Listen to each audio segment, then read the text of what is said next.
Il faut qu'on parle d'un danger dont on ne parle pas assez. Le fait d'être happé par la cité. Parce que la cité, ce n'est pas seulement un lieu où tu grandis. C'est une culture. Elle a ses codes, ses réflexes, ses langages, ses vices, ses loyautés, ses traumatismes, ses fiertés et ses prisons invisibles. Quand tu grandis en cité, tu peux apprendre la solidarité, le mélange, la débrouille, la force mentale.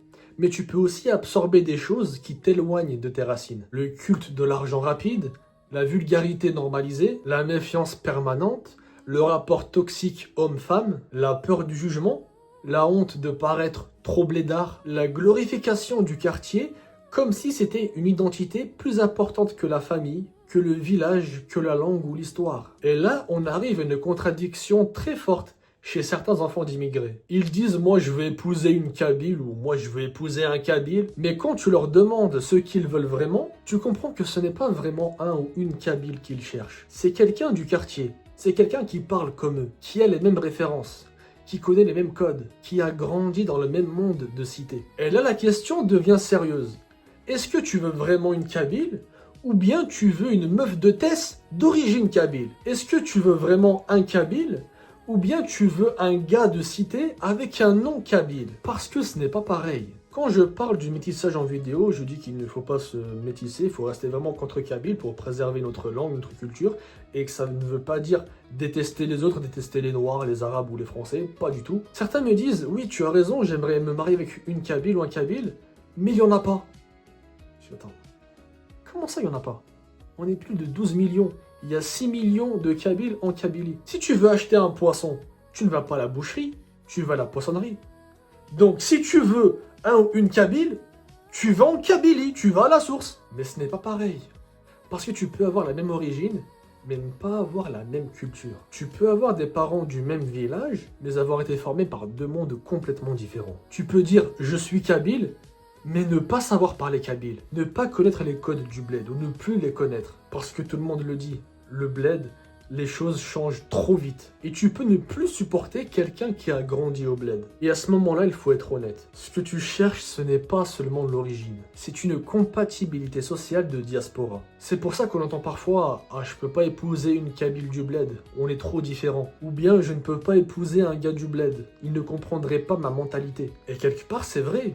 Il peut y avoir un vrai décalage. La personne du bled n'a pas grandi avec les mêmes codes, avec les mêmes libertés, les mêmes galères, les mêmes rapports sociaux, les mêmes références. Elle n'a pas forcément la même vision du couple, ni de la famille, ni de l'argent, ni de la France, ni même de la religion, de la pudeur, ou encore de l'indépendance. Mais ce constat doit nous faire réfléchir. Si deux personnes ont la même origine, parfois la même religion, les mêmes villages derrière elles, mais qu'elles se sentent culturellement incompatibles, alors ça veut dire que l'exil a créé quelque chose de nouveau. La cité a produit un type d'Algérien différent, un Algérien de diaspora, façonné par la France, par les quartiers populaires, par le racisme, par le mélange, par la culture urbaine, par les réseaux sociaux, par le rap, par l'école française, par les galères administratives, par les vacances au bled, mais aussi par une distance réelle avec la vie du pays d'origine. Et la grande question, c'est celle-là. Est-ce qu'un nouveau peuple algérien est en train de naître en France? Pas un peuple aux sciences biologiques, pas une nouvelle ethnie, pas quelque chose de séparé totalement, mais un nouveau groupe culturel, oui. Des Algériens qui ne sont pas exactement comme les Algériens du bled, qui ne sont pas non plus des Français classiques, dit français de souche, et qui développent une mentalité propre, une langue mélangée, des codes mélangés, des références mélangées et des blessures mélangées. Et on le voit déjà, les enfants d'Algériens en France ne parlent pas comme les enfants d'Algérie. Ils n'ont pas les mêmes références politiques, ils n'ont pas le même rapport à l'argent, ils n'ont pas le même rapport à la famille, ils n'ont pas le même rapport au couple, ils n'ont pas le même rapport au bled. Pour eux, l'Algérie est une origine,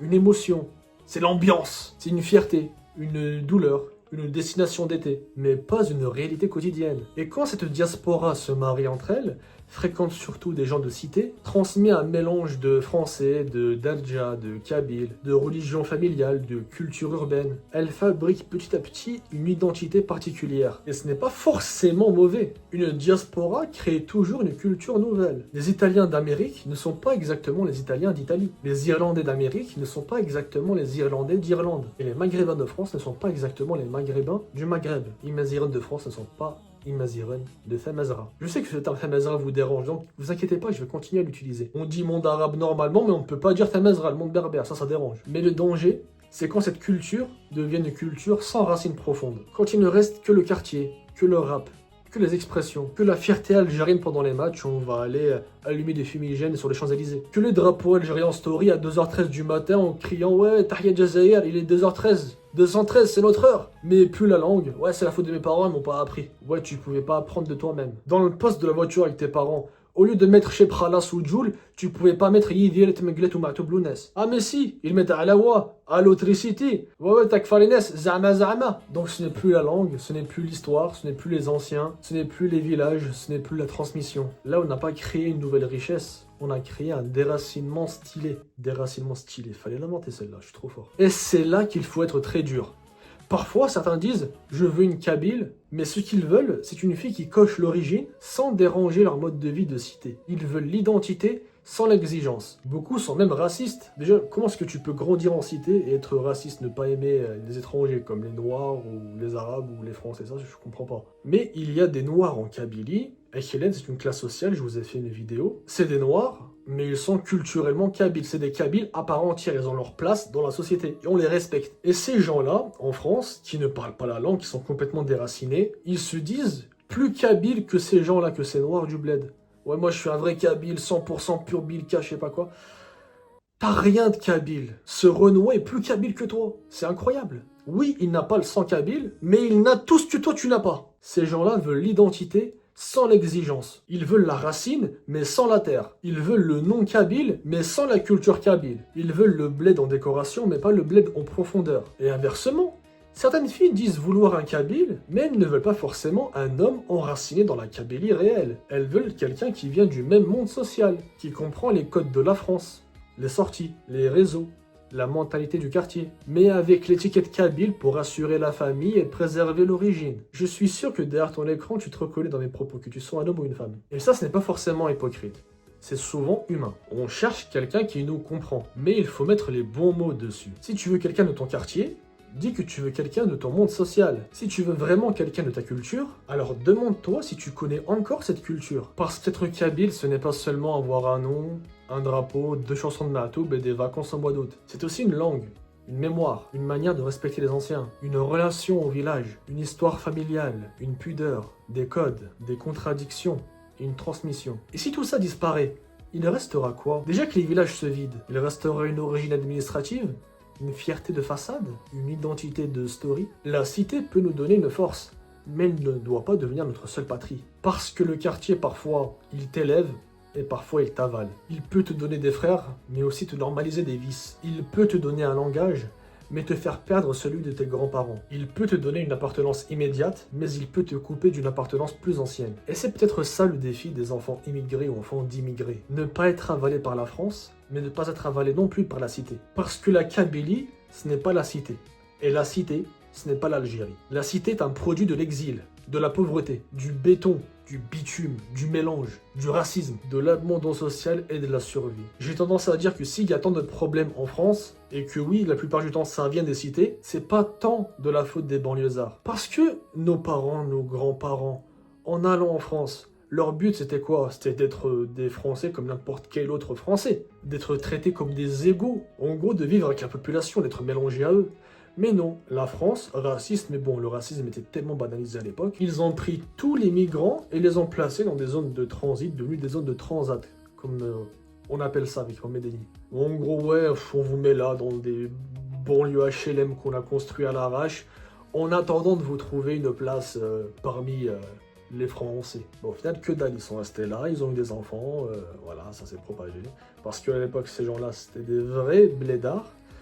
Donc ça dérangeait un petit peu qu'ils se mélangent avec la populace. Et ces blédards-là ont eu des enfants, qui ont eu parfois des enfants, qui se sont mélangés, qui ont pris de la culture un peu de partout. Par exemple, des Algériens qui ont pris un petit peu de la culture des Sénégalais, des Français, des Cambodgiens.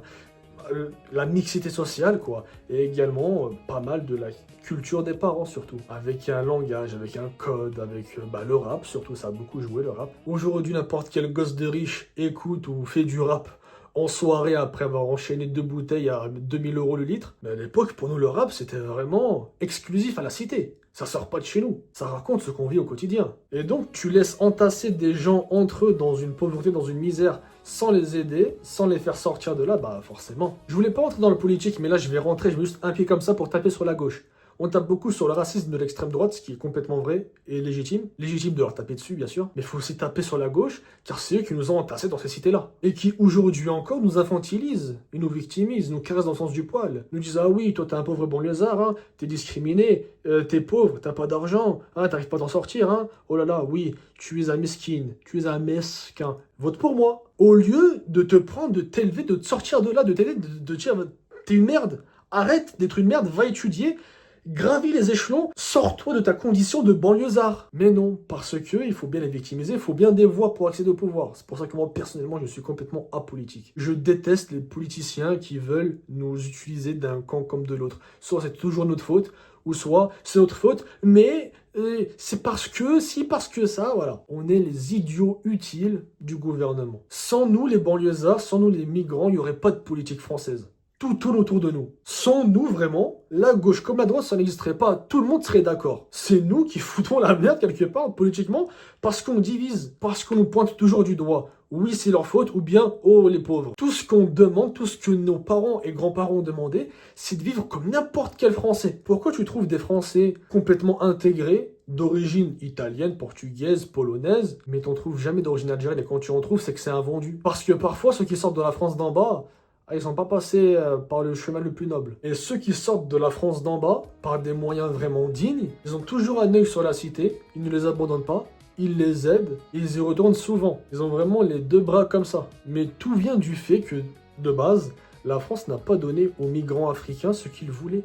Tout simplement une égalité. Vivre comme tout le monde, parmi tout le monde. Et donc ça les arrange bien de nous laisser entre nous dans les banlieues, qu'il y ait des problèmes qui viennent de chez nous, peu importe le problème.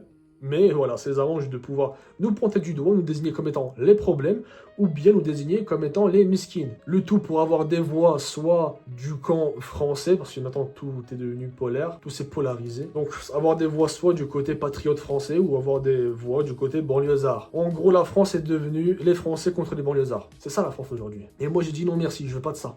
Je mange pas de ce pain-là. Ciao. Ah vraiment, moi, la politique, d'une façon générale, me dégoûte. Et pour avoir grandi en banlieue, je suis bien placé pour savoir qu'elle peut faire partie de nous, mais elle ne doit pas remplacer tout le reste. Si demain nos enfants ne parlent plus le kabyle, ne comprennent pas le bled, ne peuvent plus épouser quelqu'un du pays parce qu'ils sont devenus trop étrangers pour leur propre origine, alors là, il faudra se poser une vraie question. Qu'est-ce qu'on a transmis exactement, nous les banlieusards ? On aura peut-être transmis l'orgueil d'être algérien, mais pas l'Algérie. On aura peut-être transmis le drapeau, mais pas la langue. On aura peut-être transmis les chants de stade, mais pas l'histoire. Et encore, quand on est vraiment intéressé par la Ligue 1 algérienne, parce qu'il y en a beaucoup qui ne suivent pas le football algérien. Mais bon, là j'ai envie de dire chacun ses goûts. Et on aura peut-être transmis la fierté kabyle, mais pas la Kabylie. Et c'est là que l'attachement aux racines doit devenir sérieux. Il ne suffit pas de dire je veux une Kabyle ou je veux un Kabyle. Il faut se demander, est-ce que je suis encore capable de construire un foyer kabyle? Est-ce que je parlerai kabyle à mes enfants? Est-ce que je leur apprendrai d'où vient leur famille? Est-ce que je leur donnerai autre chose que des clichés de cité et des souvenirs de vacances? La diaspora algérienne va forcément créer quelque chose de nouveau.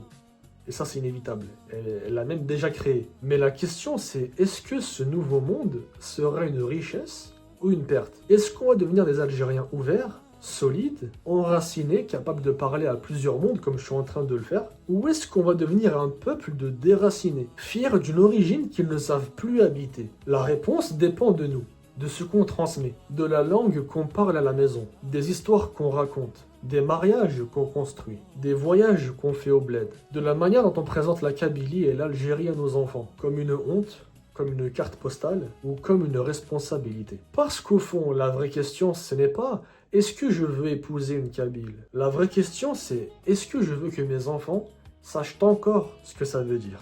Merci à toi de m'avoir écouté, j'espère que cette vidéo t'aura fait réfléchir. N'hésite pas à me dire ce que tu en penses dans l'espace commentaire. Je t'invite à liker cette vidéo, la partager à tes amis si elle t'a plu, car elle leur plaira forcément. Je t'invite bien sûr également à t'abonner et mettre la cloche pour ne pas rater les prochaines vidéos. Si tu veux me soutenir, je t'invite à faire un tour dans la description, il y a le lien vers mon site de e-commerce stemoshopping.com. Tu as moins 10% sur toute ta boutique avec le code DZ10. Chope l'article qui te fait plaisir, moi tu m'aideras énormément dans la production de mes vidéos. Et puis, je te dis à tout fait. pour une prochaine vidéo et je t'invite bien sûr à voir une de mes autres vidéos car il y en a vraiment beaucoup et je suis sûr qu'elles te plairont. C'est une miette.